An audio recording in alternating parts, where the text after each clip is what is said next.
Okay. Hi, everyone. Hopefully you can hear me online. If somebody can hear me online, perhaps you could put in the chat. So looks like people can, yeah. So I'm Matthew Gray, Director of POLIS, the ANU Centre for Social Policy Research. POLIS was previously known as the Centre for Social Research and Methods, and we were renamed late last year to reflect the breadth of work we do under the leadership of the Dean, Professor Bronwyn Parry. So this is the first POLIS seminar in the Semester 2 series. The series involves seminars led by internal and external academics. These seminars take place every fortnight on a Wednesday at 1 p.m. In line with the relaunch of our centre, we've expanded the focus of our seminar series to allow for academics, practitioners and other experts to present and discuss areas of social policy and social research of significant public interest.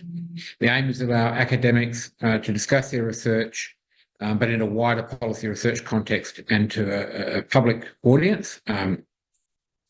The series will involve a number of interesting seminars on topics such as NDIS reform, robo-debt, the impacts of climate change on social policy and more, with presenters both internal and external to POLIS. For information on upcoming seminars, please visit the POLIS website or our Eventbrite page, and you can get added to our mailing list. So today's seminar is being presented by Professor Andrew Norton, and it's on the CAPS international student enrolments and consequences for higher education. Andrew is a professor in the practice of higher education policy at POLIS and has a number of important roles. He worked as the Higher Education Program Director at the Grattan Institute, Centre for Independent Studies, work student advisor for various other roles.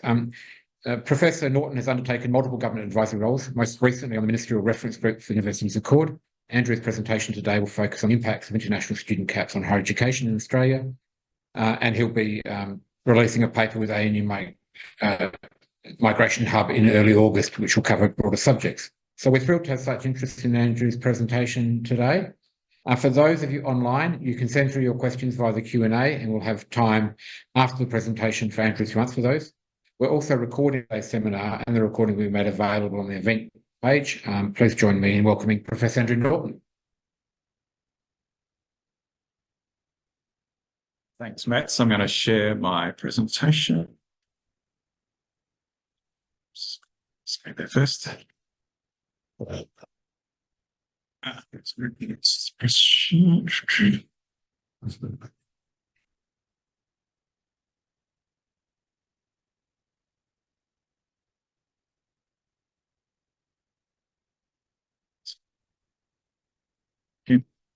Thanks.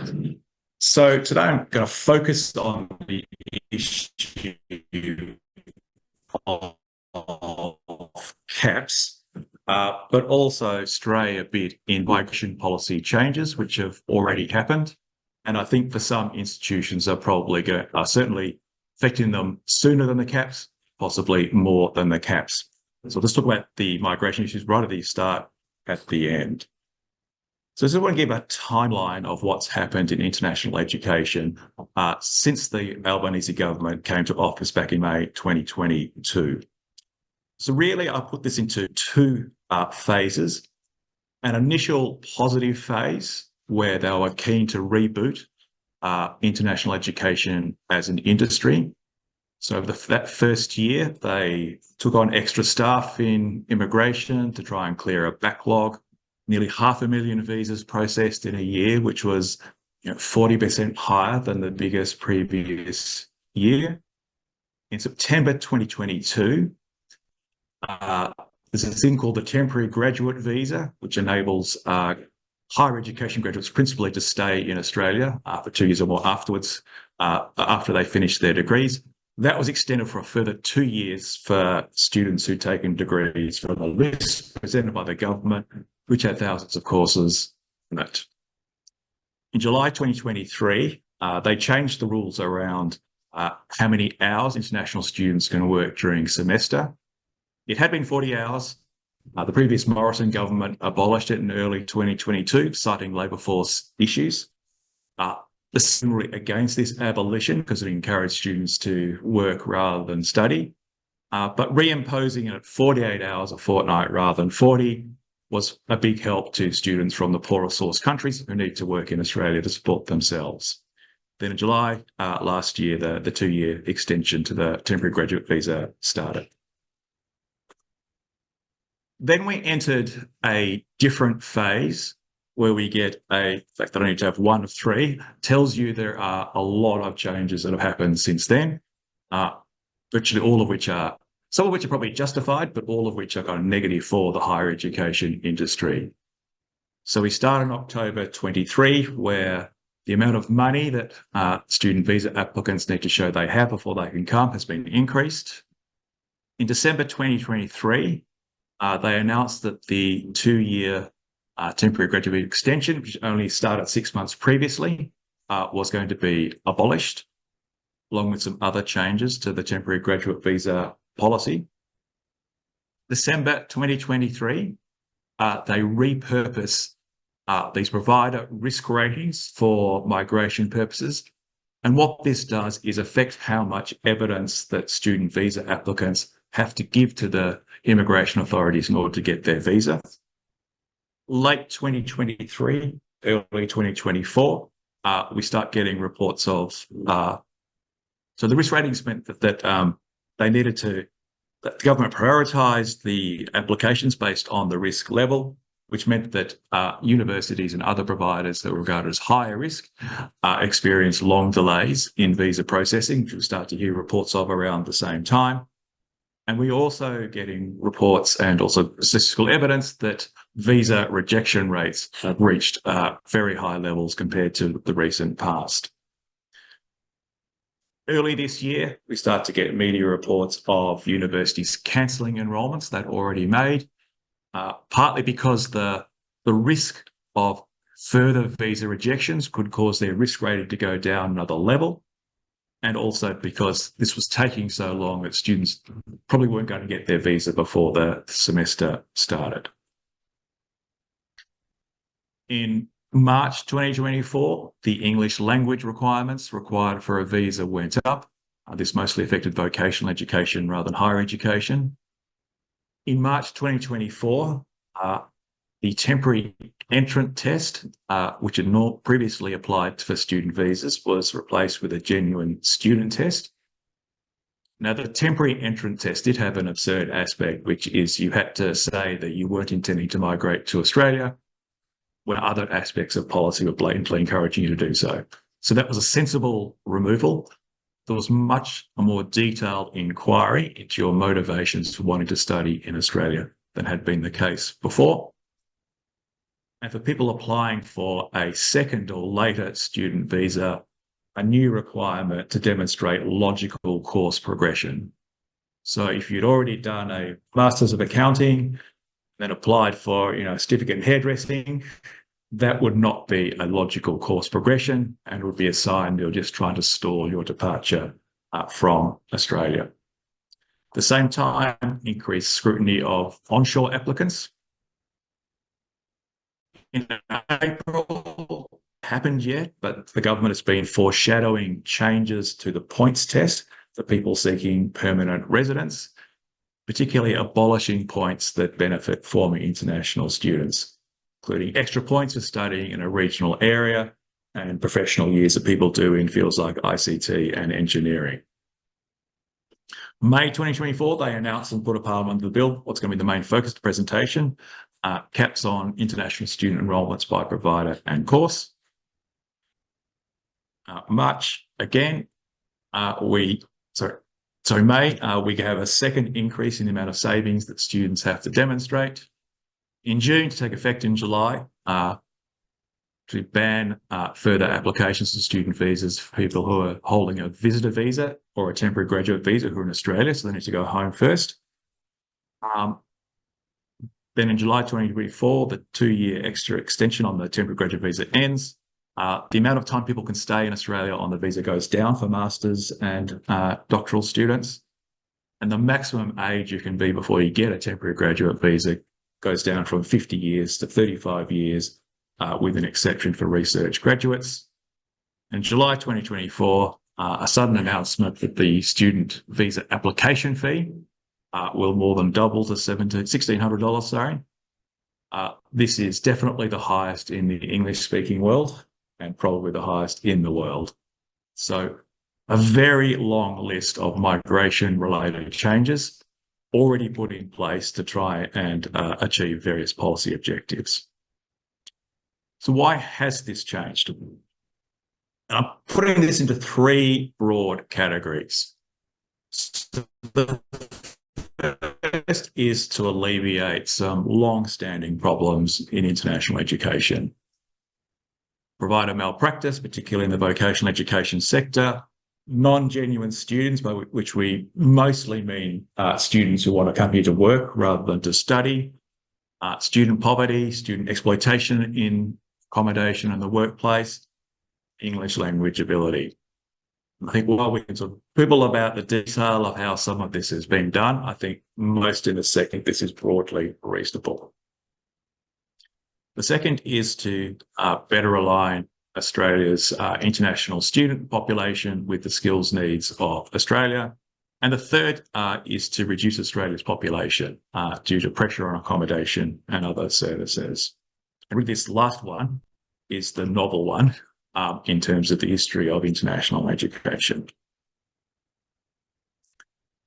Now, there's no doubt that the population of international students and people who are former international students, those on temporary graduate visas, has increased. So it's heading towards 900,000 in total once you count their secondary applicants. That's usually partners and children. And that's about 200,000 more than its pre-COVID peak. So a significant number of people. And that's not counting people who were students but are now on other temporary visas. Now, the government hasn't set any target number for international students, but there is new political salience on this net overseas migration. So this is people who are going to be in Australia for at least 12 out of 16 months, arrivals versus departures. So you can see we've got a very big dip during COVID and a bounce up again. And then the dotted line is from the Treasury Centre for Population, estimates they did before any of this was announced. So this is just what they think will normally happen. So partly what we're seeing here is just the effects of the COVID disruption. We had a couple of years where students could not arrive. Then the borders were reopened in late 21 for early 22 students. What we're seeing is the pent-up demand from the closure years arriving on top of the people who probably would have studied in Australia anyway. And so that's meant that the net overseas migration international student figure is way out of kilter. But what will happen over time is that, as the people who've commenced in 22 and 23 complete their courses and leave, over time, this will settle back to a more normal equilibrium. But in the short term, very high net overseas migration, biggest single category that the government is concerned about. So here we get to the core topic of the seminar, so caps on education providers. So this is currently in the Parliament. There's a Senate inquiry underway at the moment. It's part of amendments to the Education Services for Overseas Students Act. Now, this is primarily a consumer protection act for international students. Used to call them overseas students, that's the name of the legislation. But now it's being repurposed for migration and labour policy purposes.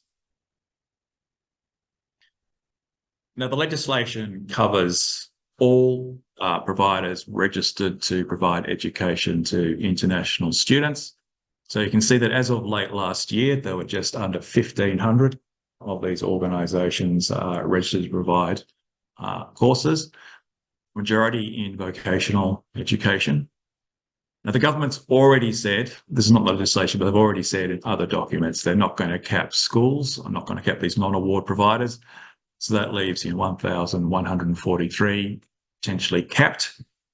So for reasons I'll explain later, I'm I'm not sure that everyone will be capped at the start of this system.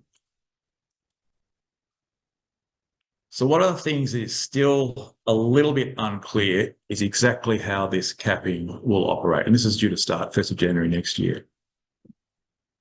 So my reading of the legislation and the surrounding documents is that they'll regulate via this thing called a confirmation of enrolment. So once a student has been accepted into their course, once they've paid a deposit on their fees or done other things, they'll get this confirmation of enrolment.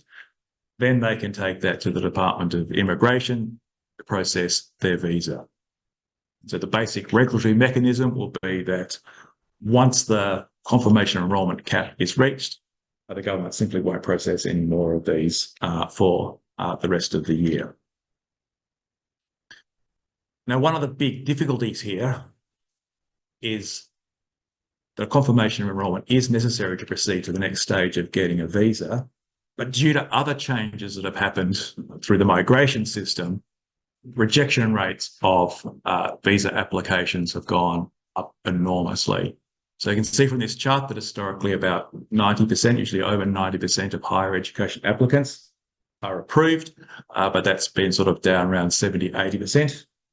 More recently, vocational education has always had lower approval rates, but that's dropped from 60, 70% back in the late 2010s to more like 30 or 40% now. So huge rejection rates. So if you use the confirmation of enrolment as your count of enrolments, that is going to vastly overstate how many enrolments in the sense of students actually turn up and do their course, and with consequent huge financial implications for the education providers concerned. Now, there is a process for the suspension of your processing to be lifted in the Act, but that requires another step with the department. It uses the existing kind of appeal mechanisms in ESOS, where the department has 90 days to make a decision on the review. Then you can go to the AAT after that if you're not happy with it. But of course, when we're operating on fairly tight enrolment schedules, by the time you go through all these processes, it's too late. The semester is gone. So that's not a satisfactory process for the providers. The other big issue is how we actually count the students towards the cap. Now, my reading of it is that it's going to be a cumulative count of the number of enrolments over a calendar year, but that will typically be a much larger number than the number of students who are enrolled at any given time during the year. So just to illustrate that, this is looking at the start dates of new commencing students. So you can see that kind of the first semester and second semester starts are almost the same for international students. And then sort of the off-main period starts tend to be in the second half of the year rather than the first. And this is aligning with sort of end of academic year in the source countries. So effectively what this means is that in order to keep capacity available within your cap for the people who want to start in second semester, you need to have a whole lot of vacancies in first semester. So really significantly fewer students than you might have had otherwise in first semester to leave space for the later starts. Now, you could get around this by trying to insist that everyone starts in first semester, but that does not fit with the term times or the calendar years, so the academic years overseas. So people will be forced to twiddle their thumbs for a long period of time overseas if they want to come to Australia. So that's not market friendly. A far more sensible system, in my view, we'd have a few dates during the year where your cap is checked, and that would enable for people who've completed their courses in semester one to vacate the enrolment numbers and be replaced by new commencing students in the second half of the year. So really these issues, how we count an enrolment, confirmation of enrolment compared to someone who's actually turned up for classes, and then this cumulative figure really could mean the difference between something that is manageable for many providers and something that's going to completely destroy them. I think these are really important issues. And from a public policy point of view, really the government should be most interested in how many students there are at any given time in the year, rather than how many have been in Australia sometime in a 12-month period. And I raised that issue earlier about whether everyone will be capped on day one, 1st of January next year. It's pretty clear from some government statements, also what the opposition has said on this issue, is that the main concern is with Sydney, Melbourne and Brisbane. And you can see that is where the vast majority of students are. So it's possible that in other areas, either there'll be no caps or there'll be caps that are sufficiently high that they're not really a material constraint on the universities or other providers concerned. And for the government's internal bureaucratic perspective, that would also make this task much more manageable.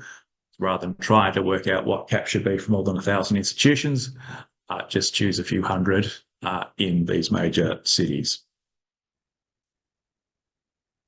The other element to this is the regulation of courses and numbers of students in courses. This is an even more daunting bureaucratic task. On the last list I saw, there were 25,500 courses offered to international students. Of course, that's often the same course at many different providers. But the task of going through more than 25,000 courses and setting a number, I think, is totally beyond what the bureaucracy can do, which again will point to some kind of, at least short-term, not doing this. And the minister, I think, has subsequently said that he sees this more as a reserve power than something he's going to use on day one. So there's really three elements to the way courses could be handled. So the first one is that for the provider caps, there is a provision in the legislation that enables certain courses to be exempted from the cap. So what that would mean, there'll be no caps on some courses, and impliedly all other courses would be within the cap. I think the logic of that is that, and this goes back to the whole international student labour market issue, the logic of that is that some occupations are relatively reliant on international students for their workforce. So in my calculations, in August 21, time of the census, about 4% of working residents of Australia who have at least permanent residence or citizenship were former international students. And so you can see that in some occupations, their share of the labour force is way above 14%. And to choke those off with capping those courses would obviously be detrimental to the Australian economy. But there's also a provision to cap other courses. So the rationale is to prevent high volumes of international students completing courses that do not typically lead to good outcomes in Australia or don't address Australia's skills needs. And then a further power to completely cancel the registration courses if the minister deems that they provide limited value to the Australian labour market, or more vaguely, it's in the public interest to do so. So exemption of courses, capping of courses, closing down of courses. Now, I really find this part of the bill the hardest to understand why they're doing this. And even though the minister says this was a reserve power, skills was actually in the title of the policy document they released around the same time. Must be about a dozen different references through this policy paper to this issue of linking international students and skills. But the reality is that 80% plus of international students go home. So why should they be restricted to courses that are possibly temporarily in skill shortage in Australia? It just, to me, makes no sense. They should be doing courses that interest them and courses which they think will provide them jobs back in their home countries or in some third country. So on to the consequences of the caps. So I think there are multiple reasons why the number of students will fall well below whatever capped number is set. So the first one we've already discussed, that is the confirmation enrolments are always going to be higher than actual enrolments. The second is, what does this do to the dynamic of making offers and enrolling international students? This is not like the domestic school leavers where we've got a centralized application system, where we've got set dates where things happen. It's a much more iterative process. You put out these offers, but you don't really know how many are going to accept. You don't have the visibility on what other applications they've got in that you have in the domestic market. So either you're very, very cautious in the offers you make because you don't want to blow the cap, or you reach a point where you've got to cancel offers or cancel acceptances because you've hit the cap.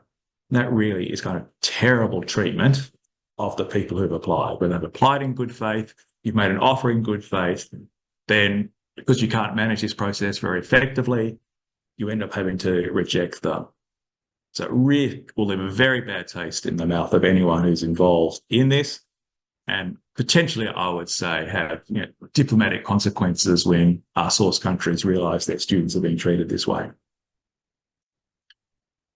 The government is hoping that caps on metro universities will encourage people to go to regional universities. Unfortunately, I don't really think this is going to be the case. Sorry, Alec, welcome to the room. I think at the moment, what we've got here is, despite the migration incentives for studying in regional universities, we saw on an earlier slide, the numbers are relatively low. And that points-tested discussion paper suggests they're going to abolish those points for international students. So really, they're going to make it less attractive from a migration point of view to go to the regions. And students would have to forego sort of the cultural and employment benefits of being in a major city. That last point, this is job-ready graduates all over again. The government saying, yes, we can steer people to the courses that we think they should be doing. On the whole, I think that's simply not true. The government's taken a very hostile view to the number of business students and wants people to do health and education. I think we'd be pretty confident that someone who wants to do accounting is not going to do teaching or nursing just because that's where the places are uncapped. So really, this is going to be far, far worse in my view than cap numbers suggest. Then we've got to consider the interaction with the migration changes to date. Some of this is only numbers up to May this year, so they're not capturing some of the changes that I showed earlier on. Now, in doing this, I wanted to do it month by month to pick up some of the changes in policy.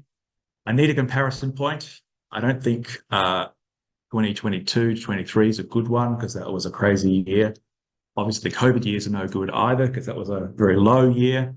So what I've done is I've taken 17 and 18, 18 and 19, averaged them to get some sense of the typical patterns in those months. So you can really see up till about November last year, even though the numbers are a bit down on previous years, vocational education wasn't doing too badly.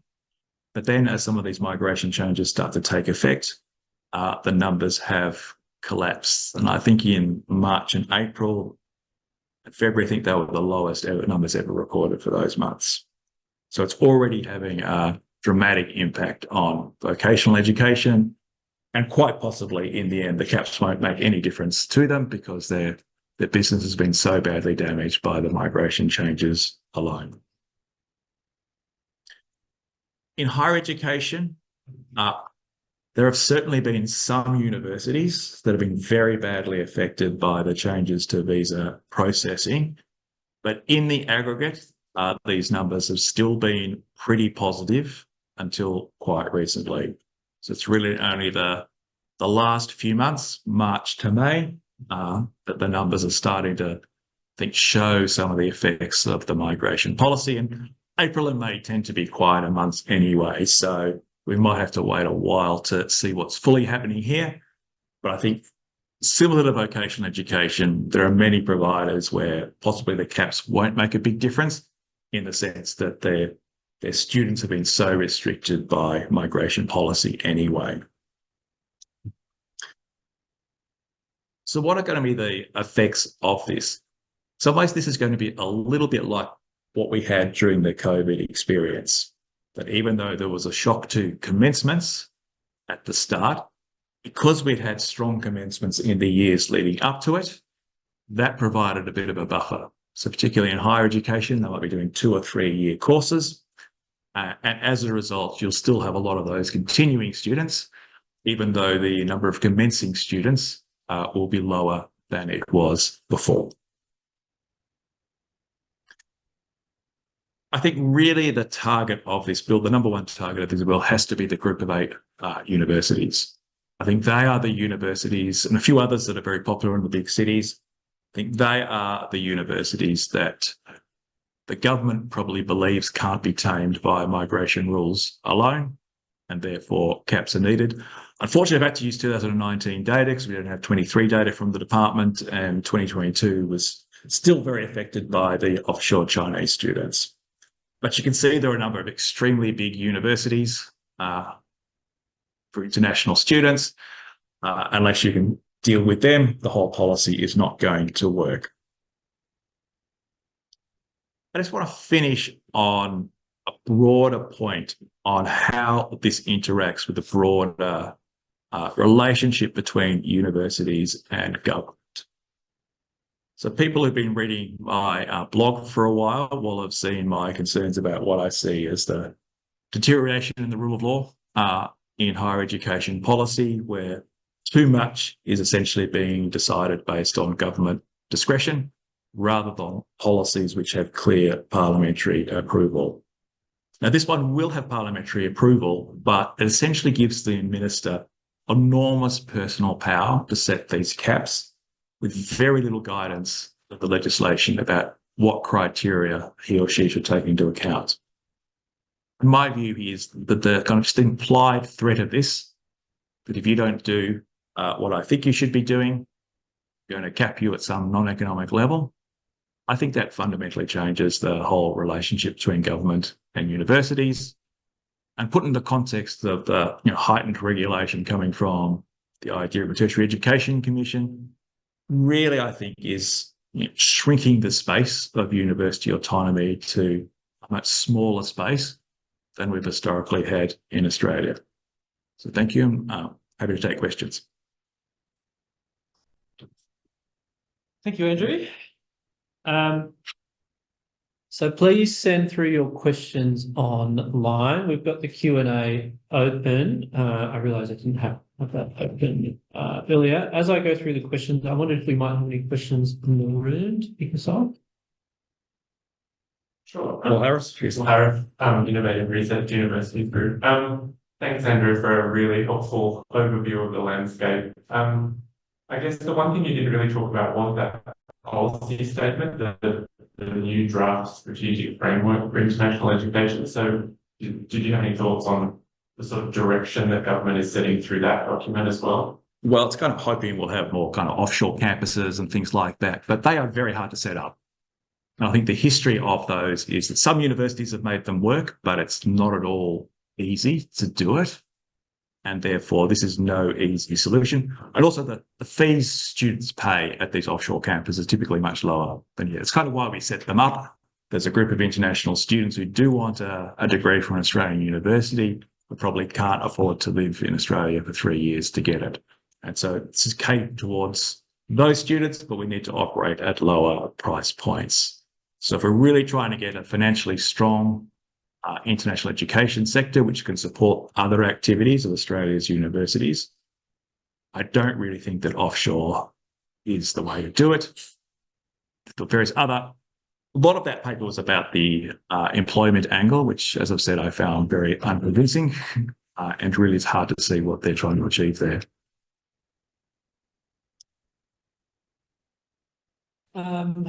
So I've got a question online here from Nathan Roberts. So will implementing the caps through the issuing of COEs mean that universities will benefit more by accepting students studying longer programs?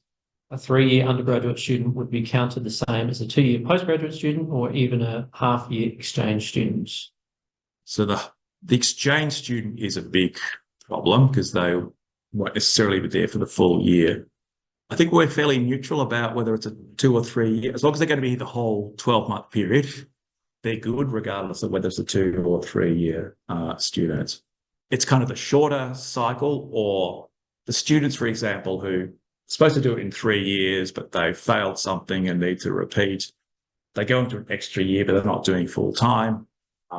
You don't get nearly as much revenue from those students. Got another one online. Could there be caps by source country to create more diversity? I think the answer to that is yes. So the caps allow the minister to take into account a whole variety of other aspects of the provider. And so it wouldn't be surprising if they did try and cap numbers from the 2 big source countries, China and India. The difficulty has always been here that people say diversify, diversify, but there's only 2 countries with 1 billion plus people in them. And therefore, no matter what effort we put in diversification, the fact is those markets are so massive that they will always be the biggest markets. Felix Drew from the Australian Education Council. Interested in your views on how institutions might manage package courses. So where they're partnered with an English language provider, for example, and you said providers as well. In that instance, because from our perspective, we see this particularly live. Because they require multiple confirmations of enrolment? Yes. And yeah.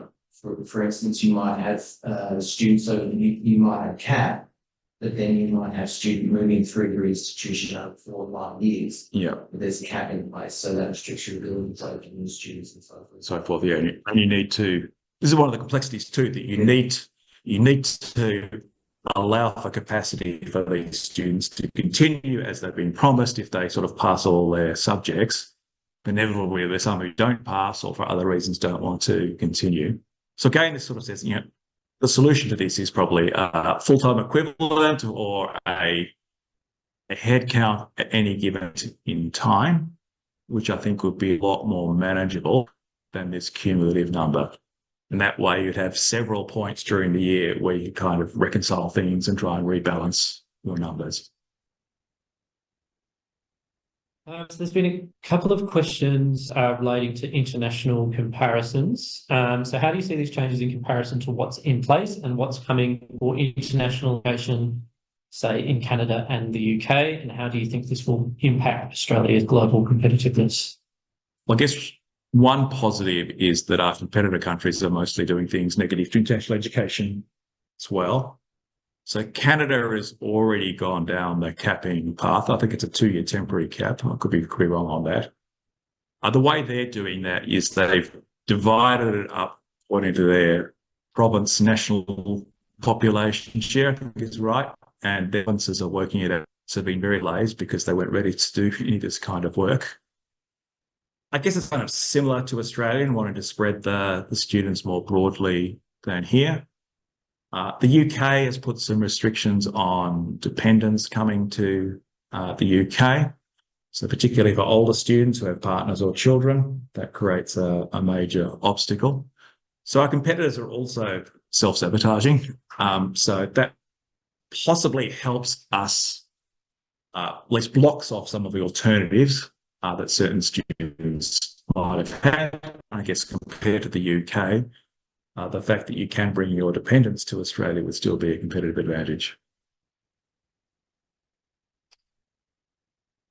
So we have another question in relation to how the caps might have been influenced by housing demand. So do we know what proportion of students in those large universities are actually competing in the same housing market as other Australians, or are they in specific student accommodation?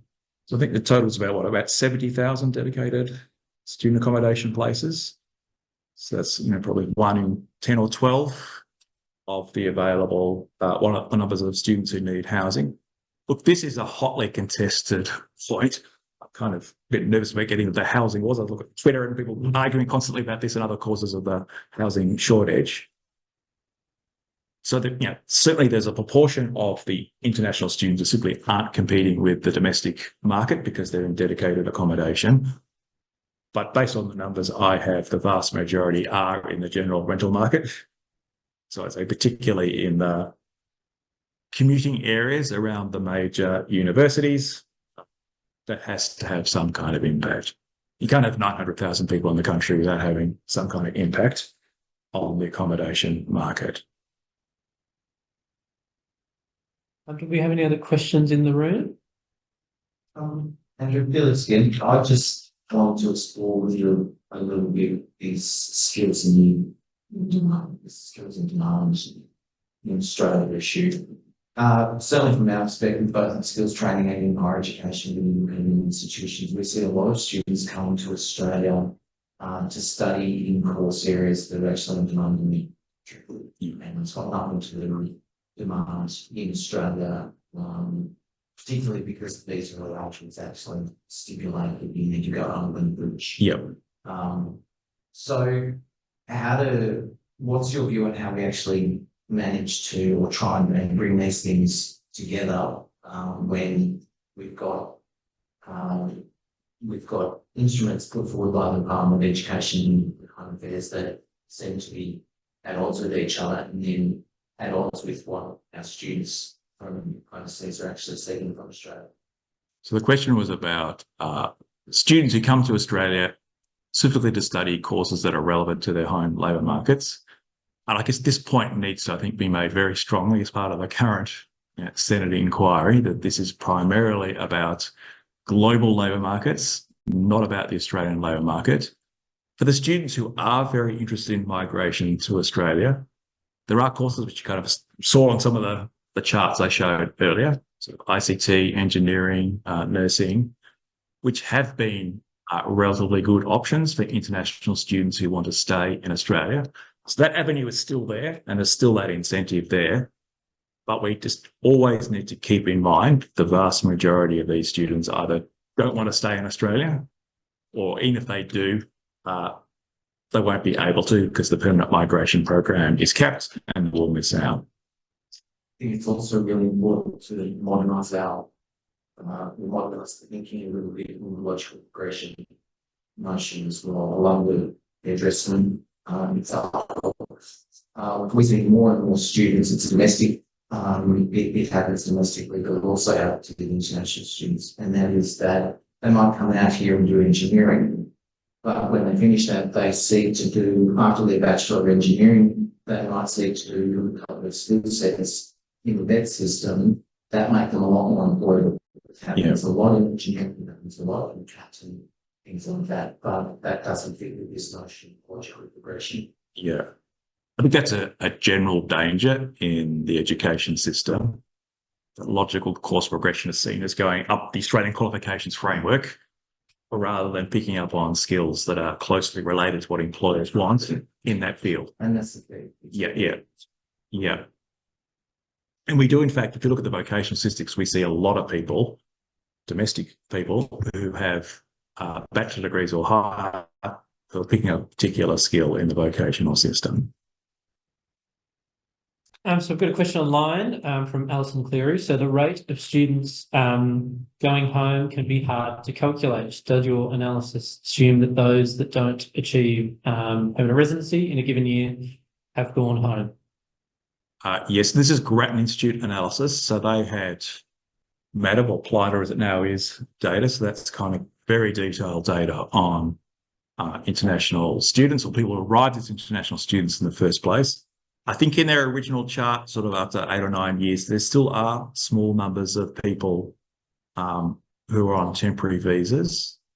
And some other things I looked at using the census data. I think there are 46,000 people who were on temporary visas in 2021 who arrived in Australia in 2010 or before.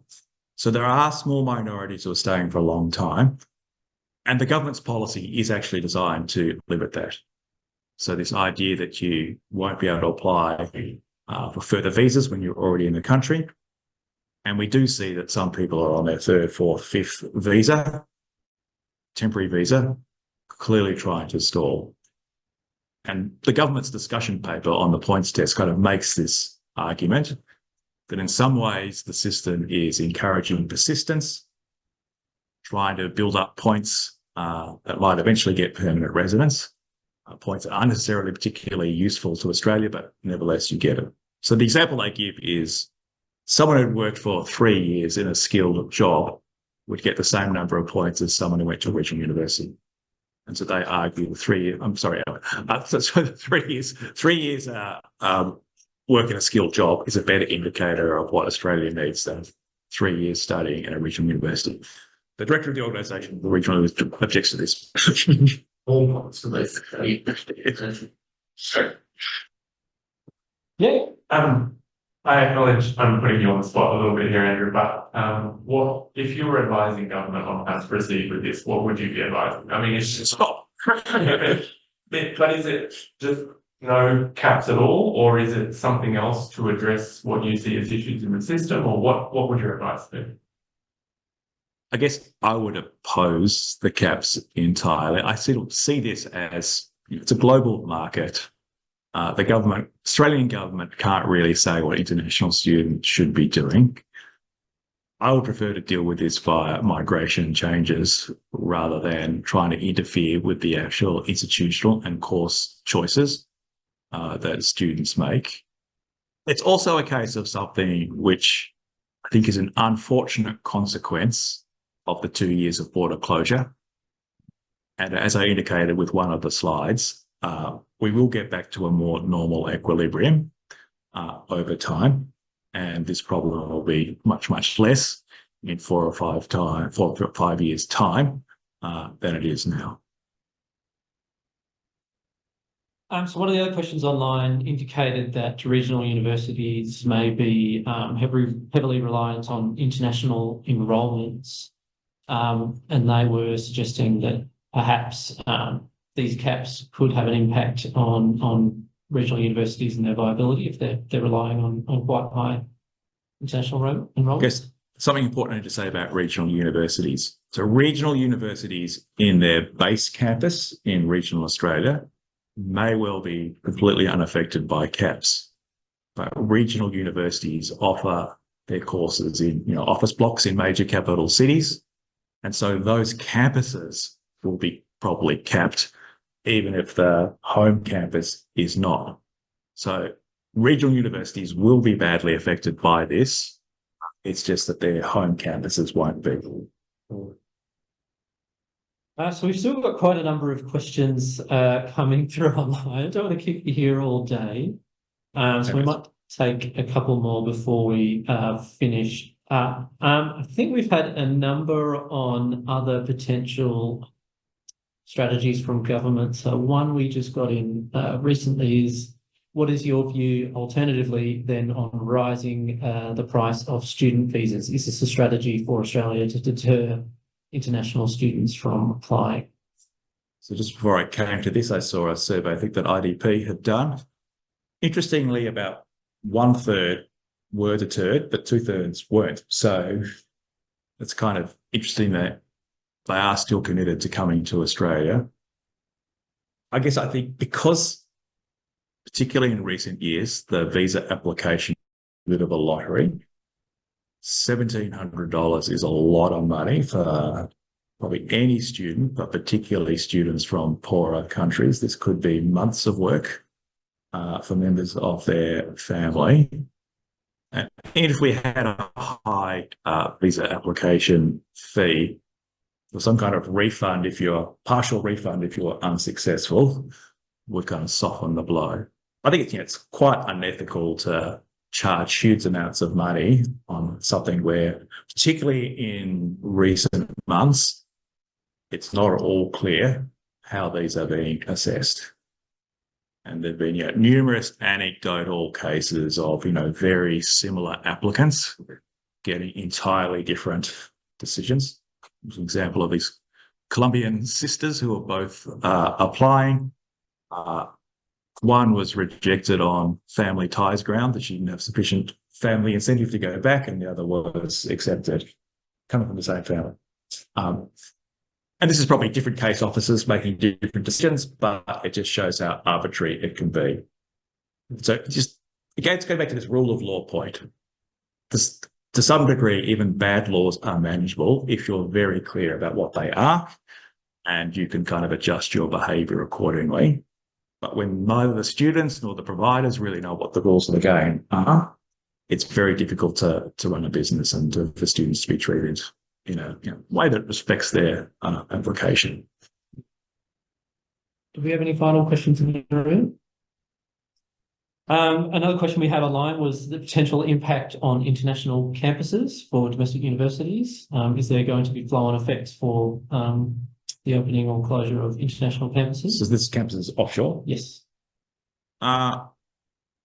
Possibly there'll be more people going to these offshore campuses if they can't come to Australia, presuming that Australia's brand isn't damaged by this. Look, I'm just not an expert on the kind of the dynamics of demand for offshore versus onshore, whether the offshore is a totally distinct market or not.